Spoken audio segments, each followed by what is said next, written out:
Princess Thalia, the second princess of the Roham Empire, is so beautiful that people swear she looks like an angel sent down from the sky. But tonight, while her maid fixes her hair, the maid says something that makes the air in the room go cold. She tells Thalia she looks exactly like a woman named Sennefer. Then she adds, almost dreamily, that seeing Thalia all dressed up brings back memories of Lady Sennefer when she was young. Thalia doesn't want to trip down memory lane. She smacks the maid's hand and snaps at her to stop talking and just bring the dress.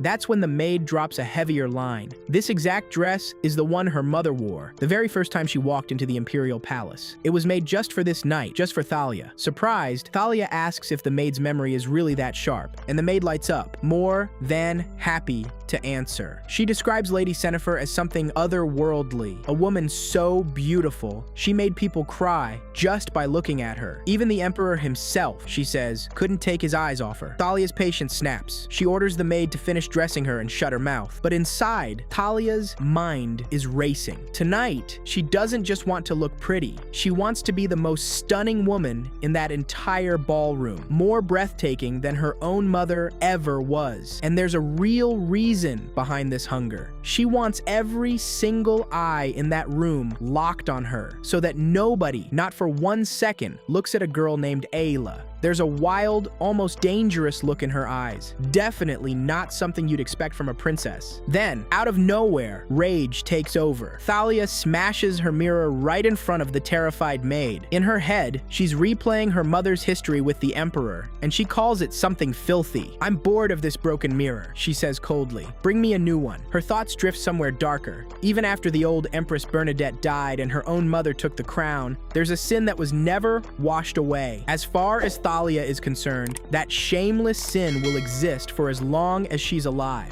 A passing nobleman compliments her beauty as she walks by, but she doesn't even glance at him. She just tells him to get out of her way. Outside, the sky is bleeding into sunset colors, and Thalia silently hopes tonight's party gets stained the exact same color, the color of complete destruction. She actually wants this party to end in disaster. She wants chaos, real ugly chaos. The announcer's voice booms through the hall, introducing the arrival of the second princess, Thalia Roham Huerta. Somewhere in the crowd, someone mutters that her arrival feels less like royalty showing up and more like a plague. A man steps up and boldly asks what exactly she's doing here. Thalia just smirks, wondering if this guy is just one more blind worshiper of Ayla's. Her stare alone is enough to shake him. "Did I wander somewhere I'm not allowed to be?" she asks, ice in her voice. She reminds him coldly that this palace belongs to her father, and this party is for her siblings. So what exactly is the problem with her being here? She walks off, leaving him completely speechless. Now her eyes start scanning the crowd. Where is Ayla? Why hasn't she shown up yet? A memory flashes in her mind. The time she humiliated Ayla and forced her to drink something that made her vomit. Just thinking about it brings her a twisted kind of joy. Maybe, she thinks, Ayla won't even bother showing up tonight. She replays the image of Ayla in pain, like her insides were being torn apart, and wishes, genuinely wishes, that moment had been real enough to kill her. In Thalia's darkest thoughts, she wants Ayla to throw up everything inside her and never open her eyes again. Right then, a man named Count Syrian approaches and tells her she gets more beautiful every single day. He introduces himself properly. Thalia asks if her mother sent him to babysit her. He says yes, but adds that even without the Empress asking, he'd have wanted to talk to her anyway. He points out that every man in the hall is staring at her in admiration, too scared to approach because they don't want to upset the crown prince, though he admits, with a smirk, that he's already on bad terms with the prince anyway. Being assigned to escort her tonight, he says, feels like a blessing. Thalia, ever sarcastic, asks if her mother sent him to rescue her stray daughter. Count Syrian corrects her. The Empress wants her to fully enjoy the party tonight and to outshine absolutely everyone in that room. Then he asks her to dance.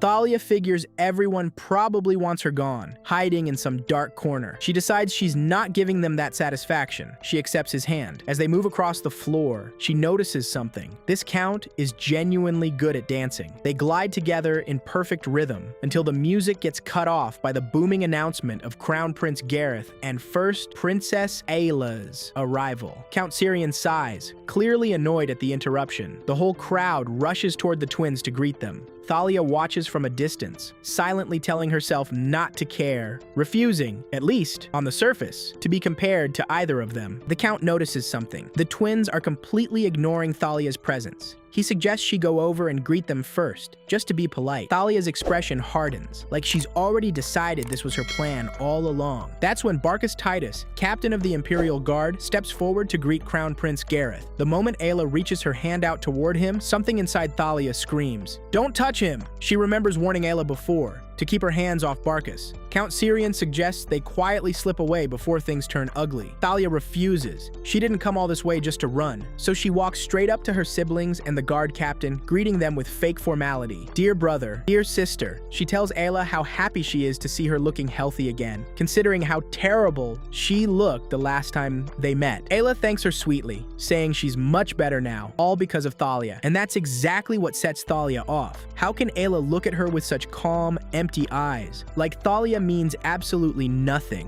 when Thalia herself was the one who poisoned her. She regrets, right there, only giving her something to make her sick instead of something that would actually kill her. She tells herself she should have finished the job even if it meant facing execution, even if it meant burning in hell afterward. Gareth steps in, furious, disgusted that she dare show her face looking, in his words, trashy. He accuses her of seducing his men on their mother's orders. Strangely, his rage feels more real to Thalia than Ayla's fake kindness. She fires back, saying calling her trashy is harsh, especially since this exact dress is the one her mother wore the day she first met the Emperor. She calls it a dress with deep meaning, and that line alone stuns Gareth into silence. She pushes further, asking if their father wouldn't have loved seeing this dress again. Ayla steps in gently, agreeing the dress suits her beautifully, thanking her for coming tonight. Then Ayla makes an announcement. "Do de derer, don't mates nuts me." Today is incredibly special because she's finally setting her wedding date with Barcus. She reveals she'll be heading east to join the Sirkin family the moment the winds change. But before that, she has to complete a pilgrimage for the family's blessing. She tells Thalia gently that this will be the last time they see each other before she leaves the palace for good. A final, proper goodbye. She invites her sister to enjoy the celebration in their honor. For a second, Thalia almost believes this really is the end of something. With a smile hiding her true intentions, she tells Ayla she wishes her nothing but happiness, and then throws her entire drink straight onto Ayla's dress. Barcus lunges to shield her, but it's too late. Everyone watches in horror as the stain spreads across Ayla's gown. With a wicked little smile, Thalia says she hopes Ayla's fate turns out exactly like that stain, ruined. But the real explosion is just getting started. Gareth screams at her in pure fury. Barcus grabs her arm hard enough to hurt, warning her she's crossing lines she shouldn't. He demands to know how far down she's willing to drag herself. Isn't showing her ugly side enough already? Thalia just laughs at him, mocking his high and mighty tone. She challenges him. Does he really think he understands human despair? From where he's standing, sure, she probably looks pretty low, but she promises him with a chilling smile that she hasn't even hit her lowest point yet. In that moment, she sees something dark swirling in his eyes, a deep,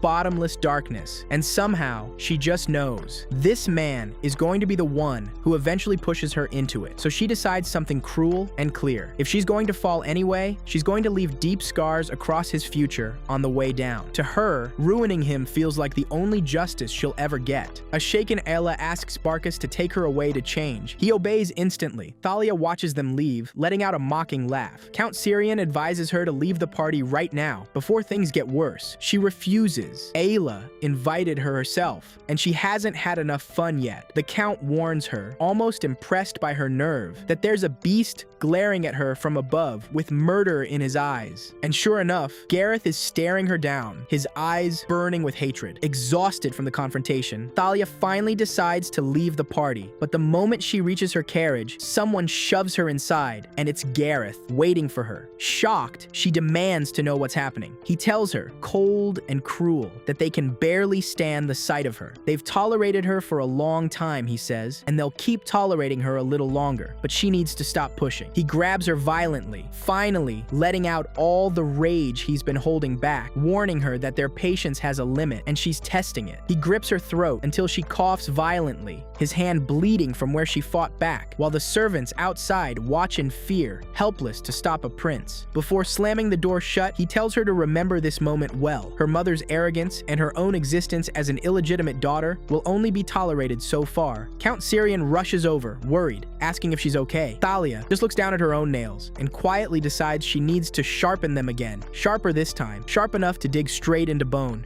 She laughs bitterly at the mess she's caused tonight. She remembers her mother once telling her, with pride, that her name would finally be written into the imperial records. Her mother gave her a brand new palace and asked if she was happy. But the truth is, little Thalia wasn't happy at all. She was scared and completely alone in that giant new home, surrounded by strangers who felt like they belonged there more than she did. She remembers her mother tearing apart the old palace gardens, erasing every last trace of the previous empress. One day, wandering those gardens, young Thalia spots a tiny bird lying on the ground. She wonders if it fell out of a tree. Trying to save it, she slips and lands face first in a muddy hole. Her clothes are ruined, and she's furious at herself for being clumsy over some weak little chirping bird. She crawls closer to it, wondering if it's already dead, but it's not. The second she touches it, she feels it move. It's alive, just barely, like an abandoned baby bird nobody came back for. Something in her aches with sympathy. She cradles it gently in her hands and whispers, asking if it's cold. She's standing there in the rain, soaked and lost, with absolutely no idea what to do or where to go. She hugs the bird tight, terrified the muddy ground beneath her might swallow her whole. That's when something or someone changes everything. A mysterious boy in a cloak appears out of nowhere and asks what she's doing down there. He walks toward her slowly through the pouring rain. Thalia, embarrassed and angry, snaps that she's stuck in a hole and obviously can't get out. The boy just looks at her, silently wondering why she even climbed in there in the first place. He reaches a hand down to pull her out. She refuses, saying she can't take his hand because she's holding something. He asks if it's important. She says no. He tells her to just drop it then, but she insists she can't, even if it doesn't matter. So without another word, he just picks her up himself and lifts her out of the hole. Stay still, he tells her, and carries her out of the mud completely.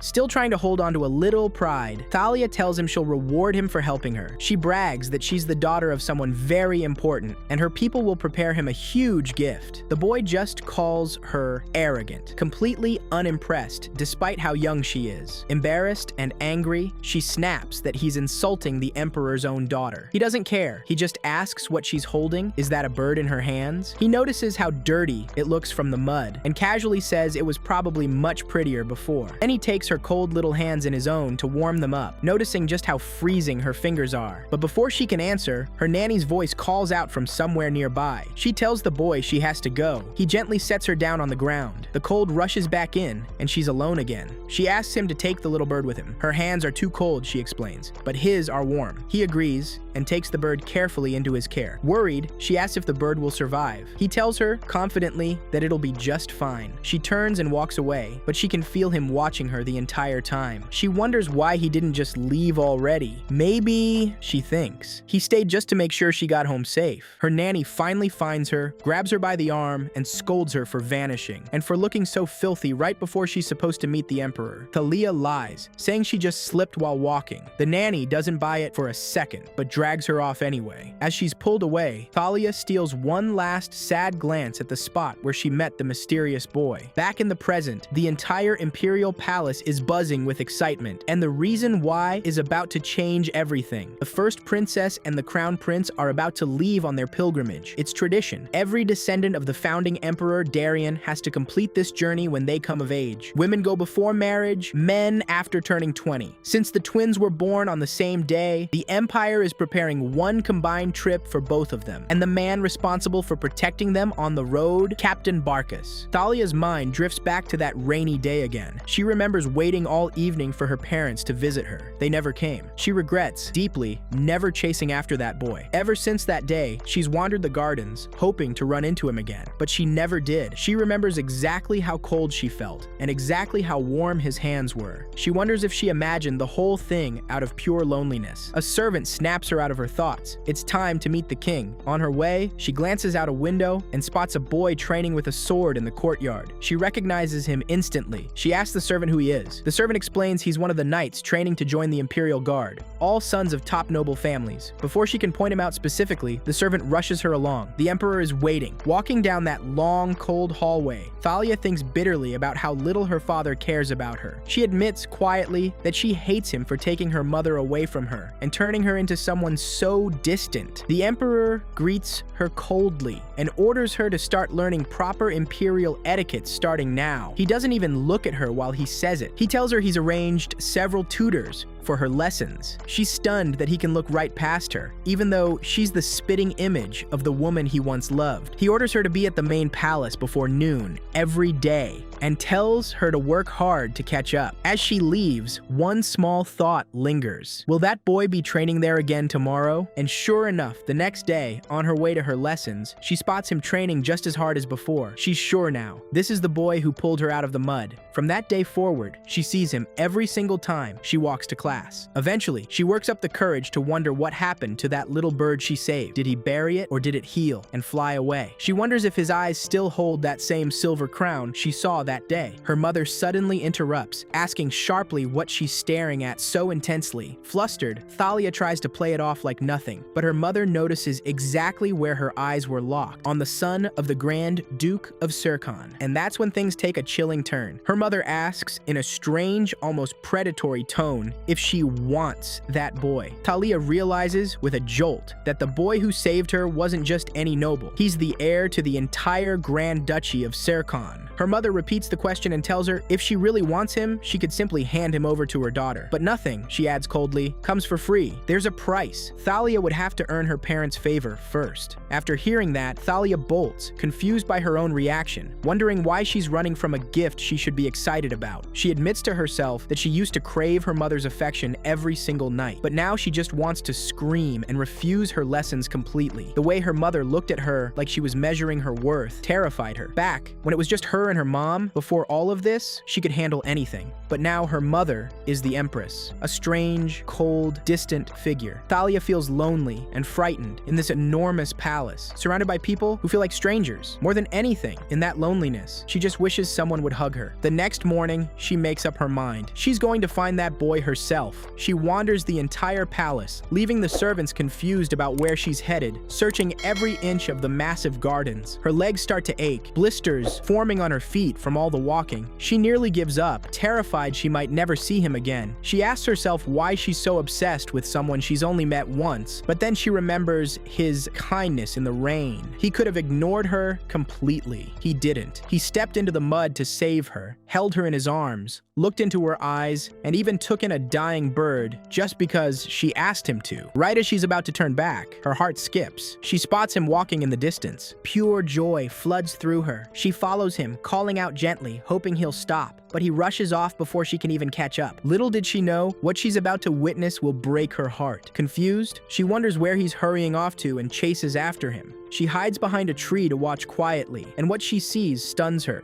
He's laughing, completely relaxed, hanging out with Princess Ayla. Every part of her rejects what she's seeing, desperately wishing it wasn't true. Jealousy floods her chest. She wants him to look only at her, trying to pull herself together, reminding herself she's an imperial princess. She walks up to them with a fake smile and says hello, wondering quietly if he simply didn't recognize her without all the mud from before. But her memory is suddenly ripped away by a scream from the present. Ayla, terrified, begging Barcus to throw Thalia out immediately, ordering him to never let her near again. Barcus, with a harsh, cold voice, tells Thalia to leave right now. Stunned, Thalia runs from the garden, completely lost on what just happened. Suddenly, someone shoves her from behind, sending her crashing to the ground. It's the young Crown Prince Gareth, furious that she dared to even enter this place. He attacks her, screaming that he wishes she was dead, until guards finally pull him off. As they drag him away, he keeps screaming, calling her an illegitimate child and demanding she vanish from the world. The servants whisper among themselves that his rage makes sense. It's only been 6 months since his mother, the previous Empress Bernadette, passed away. Thalia listens to the whispers, realizing painfully that nobody around her actually cares how she feels. It clicks for her now. Those 2 kids in the garden garden are her half-siblings. She remembers her mother bringing her to this palace less than a month after the previous empress died. That garden, she realizes, was probably the very last trace of the late empress that her mother hadn't managed to erase yet. She also learns that the late Empress Bernadette and Barkis were distant relatives. In fact, the previous empress had lovingly raised him after he first arrived at the palace. Thalia feels a wave of sadness, realizing she barely even knows his name, and that he may never see her as anything other than the enemy. She remembers Gareth screaming, calling her a filthy bastard, wonders why she should feel guilty for something she had no part in. She tries hard to convince herself she isn't the villain here. She remembers being punished constantly with freezing baths, cold food, and rough handling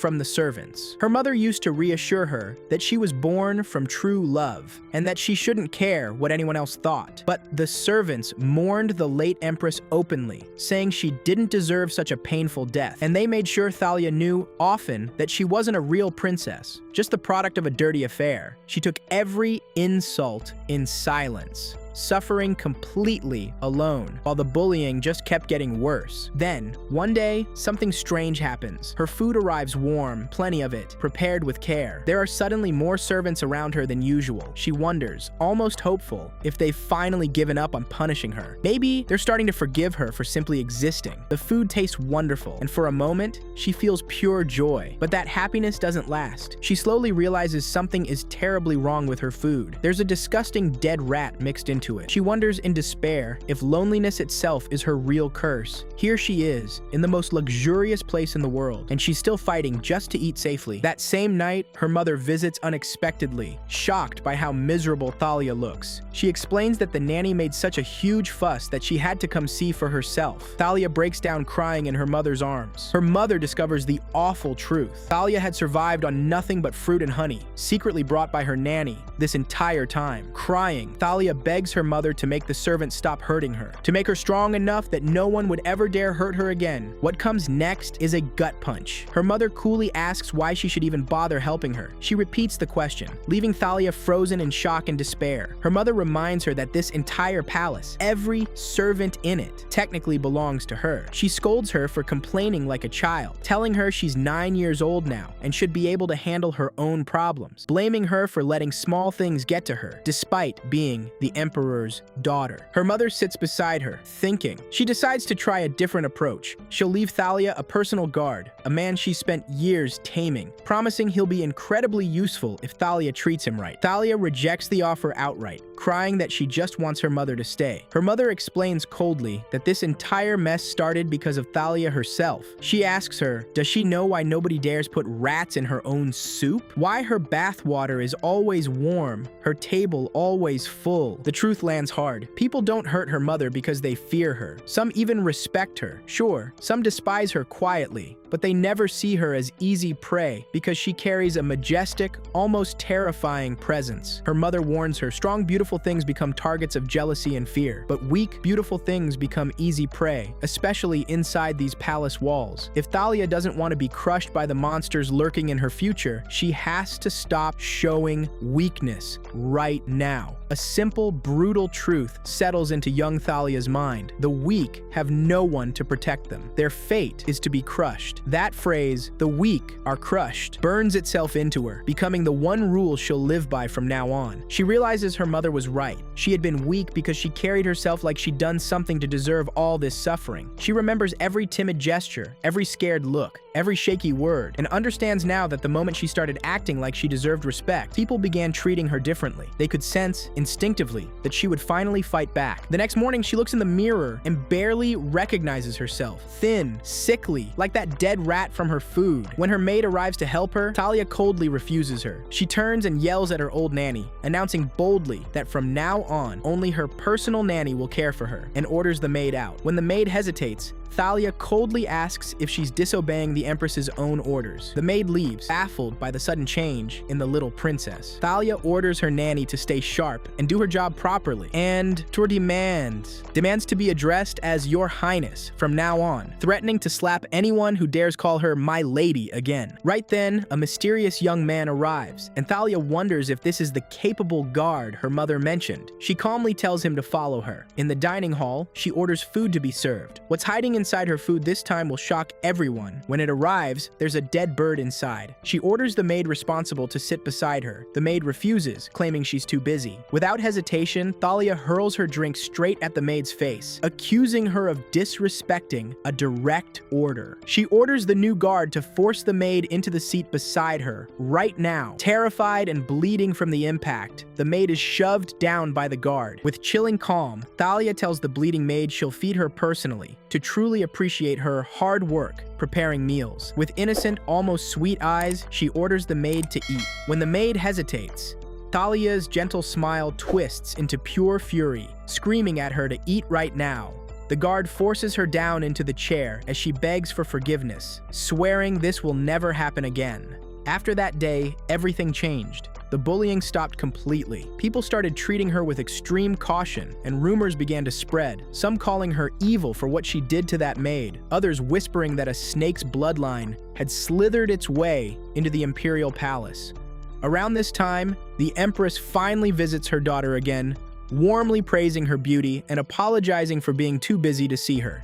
She tells Thalia she's brought her a gift. She reveals she's heard exactly how Thalia tamed her disrespectful staff and says she's proud enough to give her a reward. That reward is a handsome young knight assigned to protect her from this day forward. He introduces himself, Barcus Rigodo Serken, assigned to serve her until her coming-of-age ceremony. And that's when it hits her. She already knows this boy. Thalia freezes, completely thrown off, not knowing what to even say. Her memory flashes back instantly to the cold-eyed boy from her childhood, the one boy who had ever given her even a flicker of hope inside these palace walls.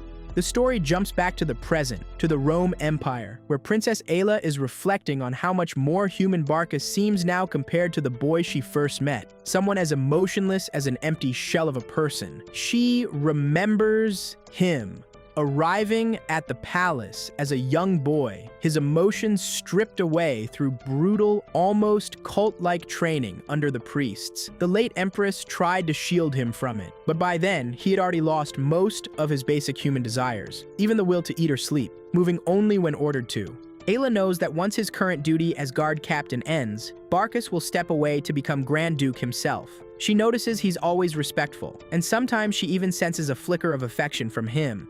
But something about their upcoming marriage just feels hollow. She remembers him as a beautiful boy who stayed loyally by her mother's side and admits their union is mostly political, a way to strengthen an alliance. But she still hopes, quietly, that her love might one day melt his frozen heart. She walks up to him and he asks what's going on. She tells him she was just checking on the travel arrangements. He says everything's nearly ready, though the trip will be brutal in this heat. She apologizes for all the extra trouble Gareth's demands have caused. A jester, a personal chef, even a tailor. Barcus brushes it off, saying Gareth's behavior is mild, all things considered, since he's about to say goodbye to his favorite sister. Ayla worries quietly about how Gareth will handle that cunning woman, Thalia, once she's gone. She hesitantly asks if she'll be allowed to visit the palace regularly after marriage. He agrees, as long as it doesn't exhaust her during the long trip. He reminds her gently that this marriage was arranged primarily to strengthen the crown prince's position.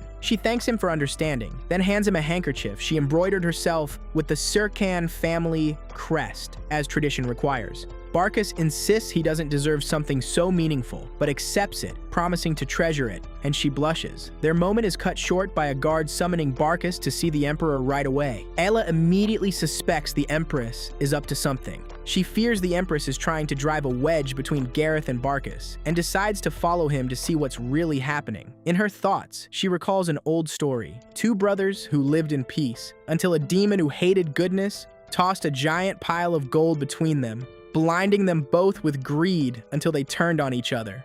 She believes the Empress is exactly that demon, a demon wearing a human face who corrupted a once honorable king, who tainted one woman's entire life with grief, and forced two siblings to live in shame and pain. And now, this same demon has given the Emperor a son, a direct threat to Gareth's claim to the throne. Ayla doesn't see Thalia as the real danger. She sees Azeroth, the legitimate son, as the true threat, especially with how many people already worry about Gareth's temper. Back in the present, the Emperor questions why Ayla isn't showing proper respect. She apologizes, explaining she'd simply followed Barcus because she wanted to see her father. The Emperor tells her she's always welcome. She quietly thinks he probably just sees her mother's face every time he looks at her. The Emperor then announces a sudden change of plans. Princess Thalia will be joining the pilgrimage too. Ayla questions this immediately, pointing out that women of the imperial family only go on pilgrimage right before marriage. So why send Thalia now? Empress Sennefer smiles and drops a bombshell. She says Thalia might be getting married soon too. Both Ayla and Barcus are floored. Ayla can't help but think, even if Thalia is illegitimate, a sudden marriage like this is bound to stir up rumors. Barcus concludes the timing is suspiciously convenient. The Empress explains a proposal arrived recently, and both she and the Emperor are thrilled at the idea of back-to-back celebrations. Barcus asks who exactly the lucky groom is. With a mysterious smile, the Empress reveals the answer. They've probably heard his name already. It's Ferdian Syrian, head of the Count Syrian family, the very man considered a perfectly suitable match now that it's time for Thalia to marry. Ayla's jaw practically drops, remembering Count Syrian as one of the Empress's loyal followers from back when she was still known as Princess Tarlin. And that's when the real scandal surfaces. Whispers spread that Count Syrian had once been the Empress's longest-running lover, so why would she marry her own daughter off to her ex? Ayla questions the Empress's sanity, recalling clearly that Count Syrian had escorted Thalia at the last party. The Emperor cuts the conversation short, ordering Thalia's travel preparations to be sped up. Barcus and Ayla obey, though Ayla can't shake her suspicion, confronting Barcus about agreeing to bring Thalia along under these strange circumstances. She's now sure the Empress is scheming, and the marriage is just an excuse. She accuses him of going along blindly, without even knowing the Empress's real plan. Barcus coldly asks what exactly she wants him to do about it, and shuts down the idea of rebelling against the king's direct orders. Ayla tries to backpedal, explaining her anxiety, then apologizes and hugs him, admitting she let her fear push her to act selfishly. She begs him not to be so cold with her. Barcus reassures her she has nothing to worry about, promising that no matter what the Empress is plotting, he won't let her get hurt, renewing the vow he made to the late Empress, to protect them both with everything he has. Ayla quietly thinks about how this man can shake her emotions and then calm them right back down, leaving her feeling powerless, even though she's a princess. Meanwhile, Thalia is far from calm. She's just been hit with the news of her sudden engagement, and the fallout begins almost immediately. Her little brother, Azeroth, sneaks out of the palace just to see her, much to her shock. She looks at him and can't help but think about how unfair their lives turned out despite sharing the same father. She's the result of a filthy affair, while he's the proud, legitimate son of the Emperor and Empress. This is actually the first time she's seen him up close since his baptism, since her mother always kept him far away from her, afraid Thalia might hurt him somehow. She asks if he came alone. He says he came with a companion named Perrin, who stays quietly in the background. She asks why he's there. He tells her he heard she's leaving on a long trip soon. Confused, she asks what trip he means. He explains their mother told him she's joining the pilgrimage. Thalia laughs bitterly, asking what else their mother told him. He reveals their mother also mentioned she might be marrying Count Syrian soon. Perrin steps protectively closer to Azeroth as Thalia mocks the idea that he came to congratulate her, or maybe to say goodbye to his troublesome sister, before she finally leaves the palace for good. Azeroth explains that, since they share a mother, seeing each other will become even harder after her marriage, and he just wanted to talk before that happens. He admits he wishes they could be close, just like their older siblings are.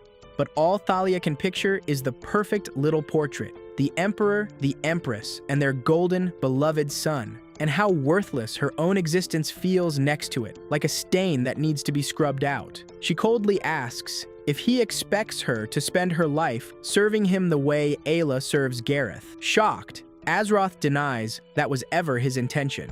Thalia tells him bluntly that their mother has already mapped out exactly how to use her for his benefit. Her entire marriage was arranged with him in mind, so he should drop any silly hopes about closeness between them. She thinks bitterly about how he's been raised in total safety, never tasting fear or cruelty like she has. She declares plainly that she has no plans to be his loving, loyal sister. Cruelly, she tells him today might leave his first real emotional scar, and admits she hates him just as much as she hates their twin siblings. She orders him out, leaving him shaken while the servants bow silently to her. She walks the empty halls afterward and tells her mother that Azeroth visited. Her mother barely glances at her, a small detail that stings every time. Thalia informs her that Azeroth told her about the marriage. Her mother coldly replies she didn't even realize Azeroth cared about her that much. That dismissive comment lights a fuse in Thalia. She demands to know why she had to hear about her own marriage from her little brother, refusing the entire pilgrimage idea and accusing her mother of scheming behind her back. Her mother stays calm, calling her words ugly, insisting it's simply time for her to marry. A perfect proposal just happened to arrive at the perfect moment. Thalia sarcastically asks if the proposal came from that snake, Sarian. Her mother assures her she vetted him thoroughly, praising his talent as a man in a way that leaves Thalia disgusted and stunned. Eva would happily serve Thalia however she wants. Thalia explodes. She screams that she'd rather die than let a disgusting man like him touch her. Her mother shrugs it off, saying she'll simply find another suitor, revealing, almost casually, that she's already prepared a backup list of candidates. With disgust, Thalia realizes every single name on that list is one of her mother's loyal followers. She screams that she doesn't want to marry anyone at all, accusing her mother of pretending to care, demanding she just leave her alone like she always does. Her mother concludes sharply that Thalia is really just rejecting every man except the heir to the Grand Duchy of Sirkin, and scolds her for not locking him down herself, especially after keeping him tied to her side for 7 whole years. What exactly, she asks coldly, did Thalia do with all that time?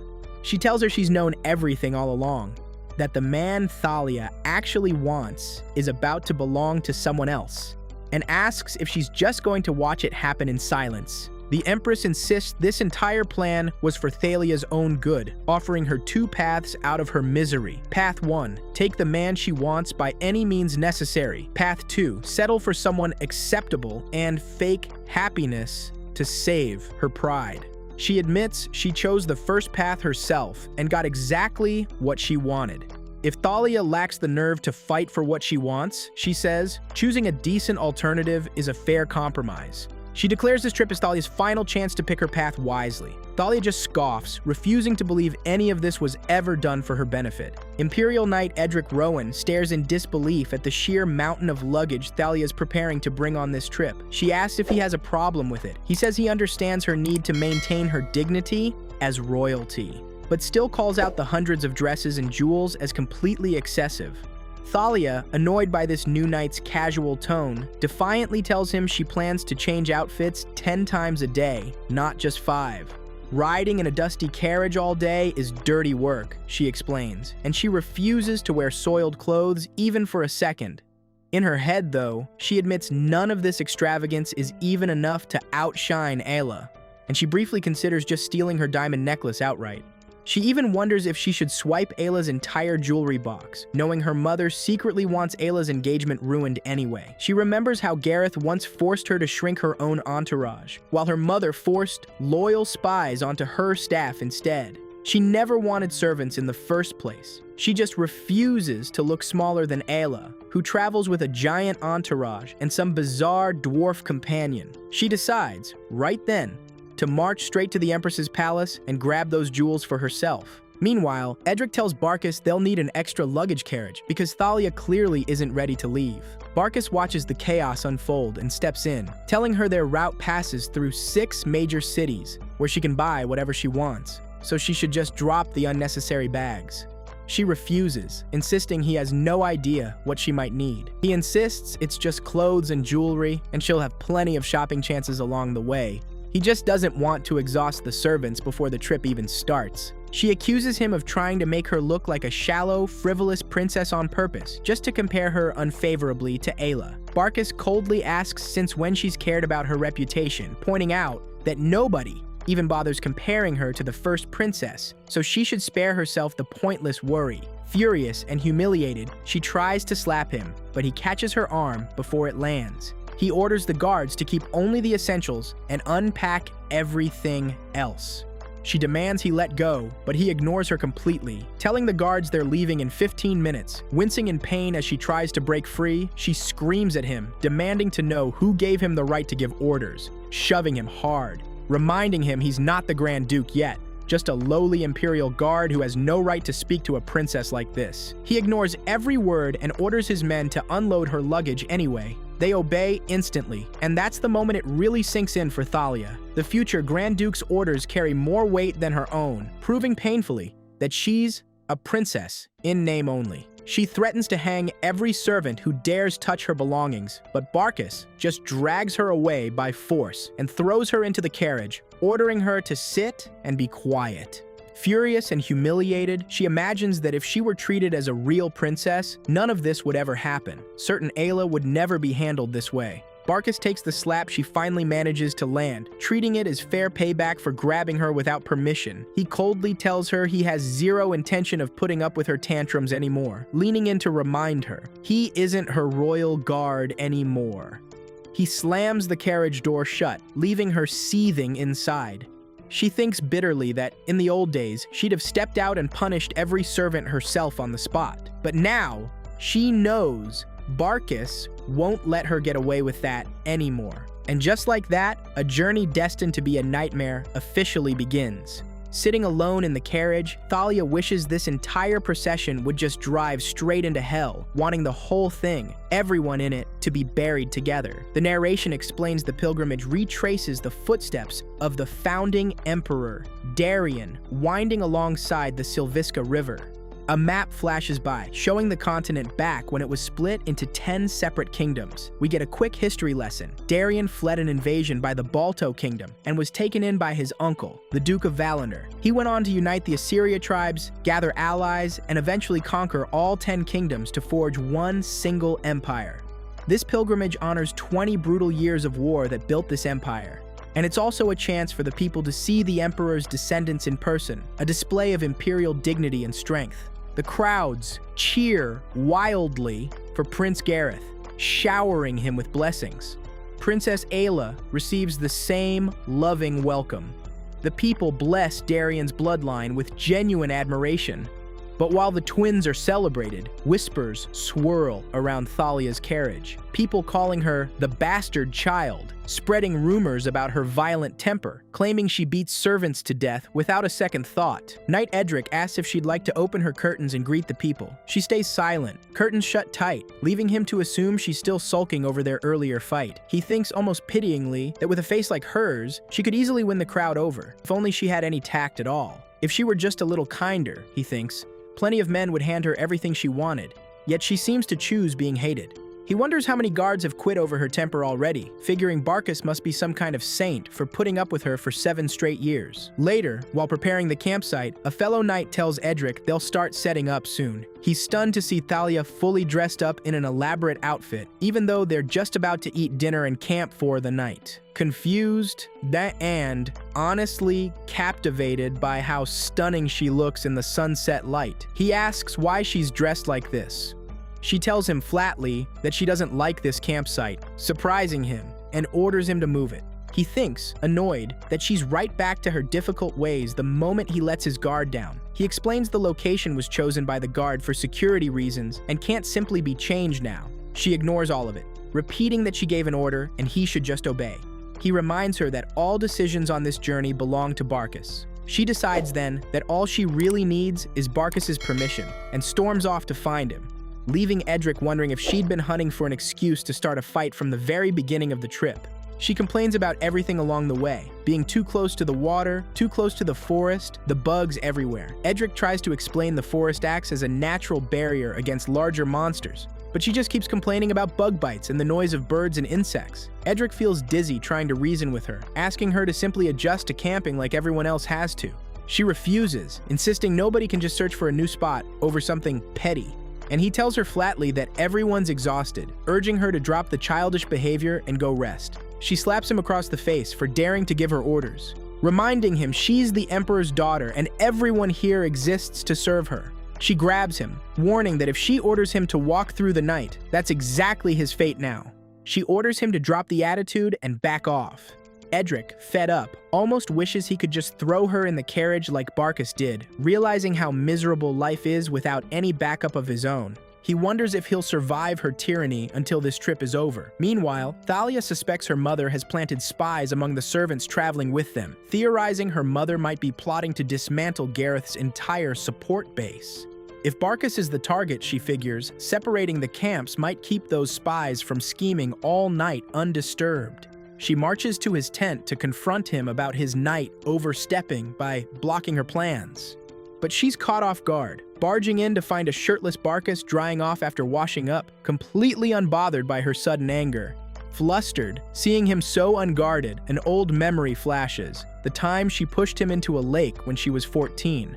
Barcus scoffs at her talk of hierarchy, calling it a ridiculous joke, slowly approaching her in a way that puts her on edge. While casually putting on his shirt, he explains that hierarchy was invented purely to control those at the bottom. She furiously demands he tell his knights, once and for all, that her orders as an imperial princess come first, threatening him with charges of treason. He simply turns and walks out of the tent, completely unfazed. She follows, complaining bitterly that he ignores everything she says, demanding he at least show some real anger instead of this maddening coldness. She grabs his cloak, accusing him of hiding all his resentment toward her this whole time, bitterly adding that he must feel relieved he no longer has to follow her orders at all. Barcus replies coldly that he might have actually listened if she ever said anything worth hearing. The insult cuts deep. Thalia feels like garbage, privately admitting she went too far. She smiles bitterly, thinking the world might genuinely be better off without a miserable man like him in it, before mocking him further, asking if she should speak like one of his savage ancestors, so he might actually understand her. He just stares down at her, completely unreadable, while everyone around them watches in shock. She sarcastically offers to neigh like a horse instead, since he clearly prefers animals to people. He fires back that talking to his horse beats dealing with her any day, because his horse actually listens. Thalia nearly tears up when he accuses her of whining non-stop, draining everyone's patience, calling out the way she explodes over the smallest things, while never hesitating to hurt others where it stings the most. She tells herself he has no idea what real human cruelty looks like. She's lived through far worse than anything he's seen, justifying that she chose cruelty first so nobody could ever crush her again. She ignores his words completely and just repeats her demand to move the camp. He takes a deep breath, telling her plainly he has no interest in indulging her tantrums and asks her to go rest. She protests again, leaning on her royal status, but he won't budge. He steps closer, ending the argument cold, telling her he's officially out of patience for the day. He orders the men to escort Her Highness back to her tent. Stunned, she realizes he never even asked why she wanted to move the camp in the first place. Watching him walk away, she concludes painfully that he simply doesn't care what she thinks or feels at all. Furious, she silently wishes him dead, thinking it wouldn't matter even if they found his corpse tomorrow, as long as the wedding still happened in the end. But, against all expectation, the next day passes smoothly, with no bloodshed at all, and the morning is calm, and Thalia notices with mild annoyance that Barcus is still breathing just fine.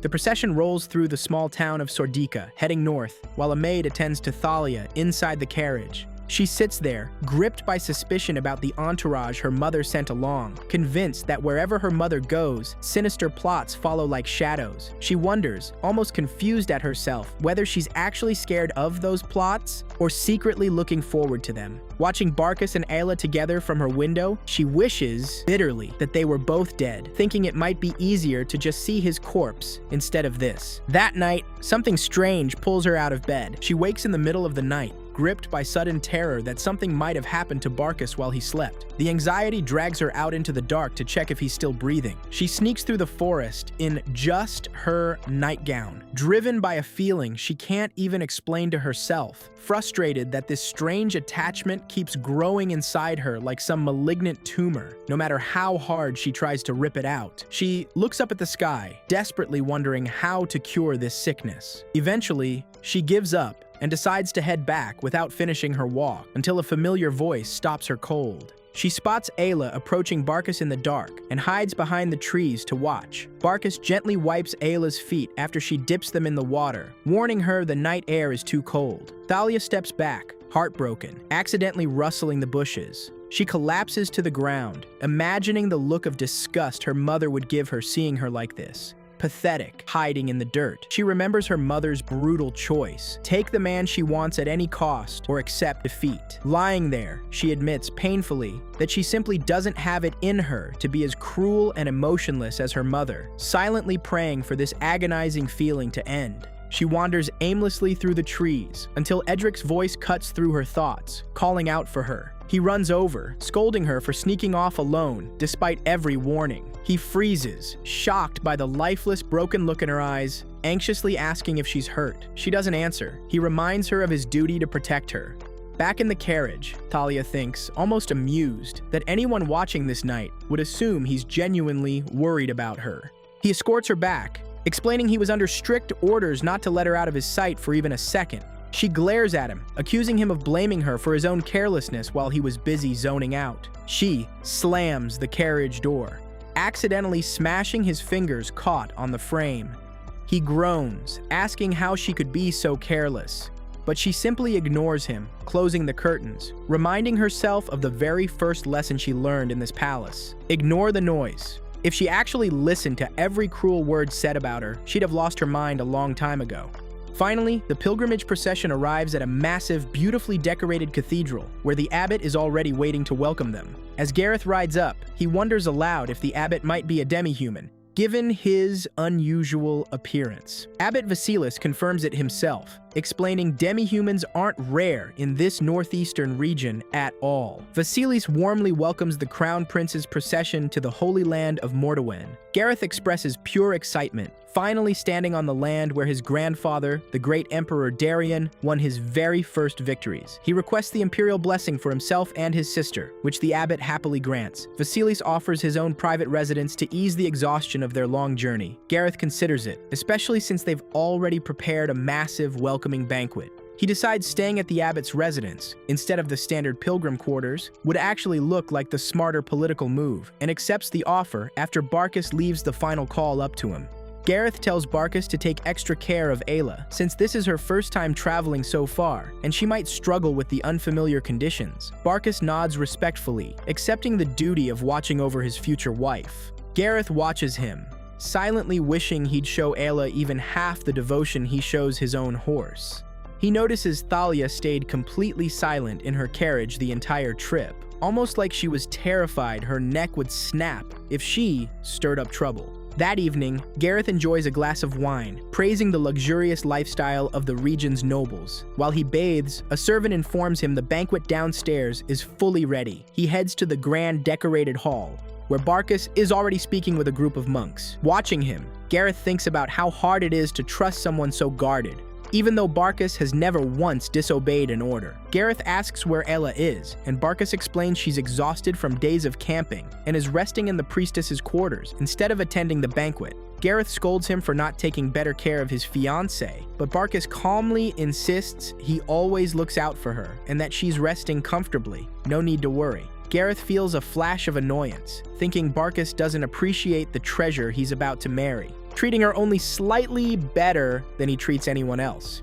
The abbot welcomes Gareth to the table, gracious and warm. Gareth takes his seat among the luxurious spread, thanking the abbot for the hospitality with a short speech, as the Imperial Knight Commander's striking presence draws every eye in the room. Quietly annoyed, Gareth sips his wine and thanks Vasilis once more for the warm welcome. Then the room goes silent. Gareth's expression twists into total shock as Thalia walks into the hall, fully dressed up, instantly stealing every eye in the room with a dazzling gold gown. Furious, Gareth slams his glass down on the table, disgusted she'd show up here after his earlier warning to stay out of his sight. Thalia replies, smooth and sly, claiming she simply couldn't resist when her own brother seemed so eager to see her. She keeps poking at him, claiming she couldn't possibly refuse such a sincere request, and dressed up specially for the occasion as she takes her seat. She sits quietly while Gareth scoffs, calling her excuse complete nonsense. She insists that sending the Imperial Knight Commander personally to deliver a message was basically an open invitation.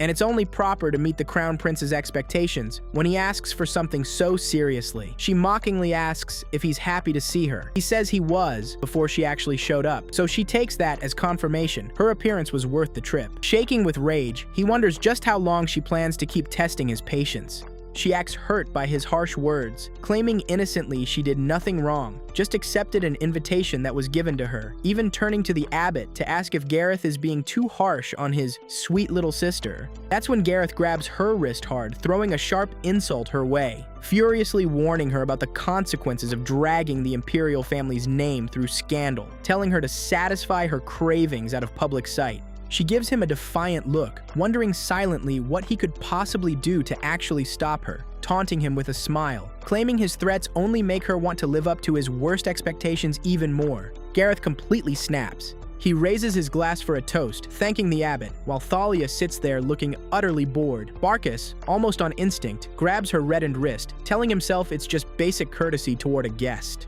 She glares at him angrily, while Edric assumes she's about to cause yet another scene. Gareth watches her with suspicion, wondering what scheme she's quietly cooking up, then forces himself to ignore her entirely, telling himself she's not even worth his attention.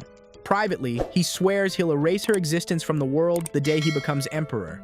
Meanwhile, Thalia regrets choosing such a tight, uncomfortable gown for tonight, shifting in her seat, silently admitting her own outfit is now working against her. The abbot gently asks if the food doesn't suit her taste, noticing her discomfort. She tells him the humble fare simply doesn't compare to the luxurious meals back at the palace. Trying to avoid more questions, she forces down a small bite, while Barkis watches her in silence. The stress makes her feel nauseous with every swallow. Meanwhile, the abbot and several guests can't help but admire her beauty from across the table. Suddenly, she stands up, announcing she's leaving this disappointing banquet early to rest in her room. Gareth watches her go, annoyed, assuming she's just stirring up attention again. Walking alone down the hallway, covering her mouth from the nausea, she wonders quietly what the point of any of this even is. She stops in the dark corridor, blaming herself for putting on this whole spectacle just to start a fight. She admits, painfully, that Gareth's hatred for her might honestly run even deeper than her own hatred for him. An old memory surfaces. Gareth, as a small child, crying and screaming, struggling against the guards trying to calm him, while little Thalia cries and coughs in her mother's arms watching him. Her mother hugs her, kissing her forehead to soothe her. That's when she realizes she's not alone in this hallway. A voice calls out, startling her. It's the priest who was seated next to her at dinner, having followed her here. Suspicious and irritated, she demands to know why he followed her to this empty, quiet corner. She loses her temper, ordering him to leave immediately. Flustered, he insists he's only acting on something she said earlier. Confused, she reminds herself she has to hide any sign of weakness right now. He blocks her path, bringing up her earlier comment about wanting to satisfy the Crown Prince's expectations. With a jolt, she realizes he completely misunderstood her argument with Gareth, thinking it was an invitation to take a servant as a partner. He steps closer, offering to serve her if she gives the word, and she freezes in shock and disgust the second his hands land on her shoulders. She's about to scream, but help arrives faster than expected. An armored arm violently yanks the priest away from her. It's Barkis, standing ready to defend her, and she stares at him in pure disbelief. He grips the terrified priest's wrist hard enough to stop him cold, while Thalia trembles from the shock of what almost happened. The priest tries to justify himself, claiming he was only fulfilling the princess's wishes, but Barkis shuts him down instantly, ordering silence with a terrifying calm, warning him not to push this any further and to return to his seat without another word. He adds one final chilling warning: stay out of his sight for the rest of the trip. The priest flees, shaking. Barkis and Thalia exchange a tense, silent look. He tells her to follow him so he can escort her safely back to her room, then walks ahead without waiting. She stares at his back, trembling, privately admitting just how terrified she was. She wonders, confused, how he can seem so completely cold and unaffected after what just happened once they reach her door. Frustrated, she wants him to stop hovering now that she's safely back, but instead, he suddenly shoves her against the wall, finally letting some of his pent-up frustration show. Caught off guard by his sudden intensity, she listens as he warns her about the dangers of playing with fire and provoking people who could genuinely hurt her. She tries to slap him, but he easily catches her wrist. He tells her firmly he'll have no choice but to restrain her if this reckless behavior continues, leaning in close to whisper that all he wants is to get through this trip without any more chaos. He slowly releases her hand, hoping she finally understood the warning, then turns and walks away, leaving her standing there in shock. For a brief, dark moment, she imagines holding a knife, stabbing Barkus in the back, ending him completely. She snaps out of the fantasy, watching him disappear into the darkness, and runs to her room crying, overwhelmed by everything that's happened tonight.